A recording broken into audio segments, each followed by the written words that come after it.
sommes dans les bas-fonds d'une ville fictive qui est celle du comté des Montargis. Et là où se situent pas mal de scènes de la série. Actuellement, nous tournons une émeute urbaine qui signifie les prémices de la Révolution française. Tout ce que vous voyez là autour de vous a été fait en 9 semaines par une équipe qui, à son point culminant, était composée d'une 50aine de personnes. Ça a été un sacré challenge pour arriver à mettre en œuvre ce chantier. L'idée et l'ambition du projet, c'était d'arriver à quelque chose qui soit très spectaculaire en termes de qualité visuelle. Il y avait le souhait d'être le plus immersif possible et de styliser au maximum l'atmosphère et l'ADA de la série. La réflexion que j'ai menée avec Gwendal Bescon, ça a été d'être influencé par le western et en même temps d'inscrire ça dans un XVIIIe siècle qu'on allait revisiter, qui allait permettre aussi de pouvoir traiter les différents genres qu'explore la série. Très rapidement, on a parlé de ce côté un peu hybride du projet, c'est-à-dire mélanger film historique et film de genre. Et ensuite, comment est-ce qu'on allait pouvoir artistiquement aller dans des styles un peu différents du film d'époque classique. La plupart des films historiques ou des séries historiques s'inspirent en fait de tableaux, donc de choses figées, construites. Nous, on voulait être le plus réaliste possible, ça s'appelle les bas-fonds, mais on l'a traité comme une cité, comme un ghetto.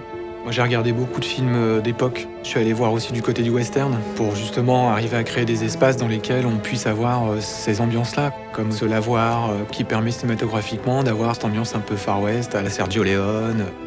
Quand on est ici, on a vraiment l'impression d'être complètement immergé et c'est génial pour le jeu. On n'a pas à se poser la question de l'aspect réel de la situation parce qu'elle est imposée par le décor. Le décor raconte tellement la vérité, on a vraiment l'impression d'y être, c'est rare. C'est énorme et c'est terriblement vrai. C'est un travail incroyable. L'idée principale, ça reste d'être contemporain dans le traitement. Donc il y a autant des références à Shining que des références à J'ai rencontré le diable. Cette série, on a essayé de la penser à l'image aussi d'une cinéphilie et d'une cinéphagie presque. C'est-à-dire qu'on a mis tout ce qui nous excitait dedans. On a tous vécu une enfance un peu bercée par les séries, les jeux vidéo, le cinéma bien entendu, et ça nous intéressait de mélanger aussi tout ça artistiquement. On a des hommages aux séries, aux longs métrages. On est nourri en fait de cinéma, de pensée sérielle. Et après, à l'intérieur de ça, essayer de trouver notre voix qui est un peu unique. Une série, c'est un sport collectif. Et là, on a eu des équipes qui ont un savoir-faire incroyable. Et c'est ce qui a permis petit à petit d'upgrader de plus en plus la série. On peut parler de la création, on peut parler de mon travail de showrunner, mais en fait, ça n'a pas de sens s'il n'y a pas une équipe derrière qui est à 200%. Et aujourd'hui, pour moi, c'est eux qui ont fait la série.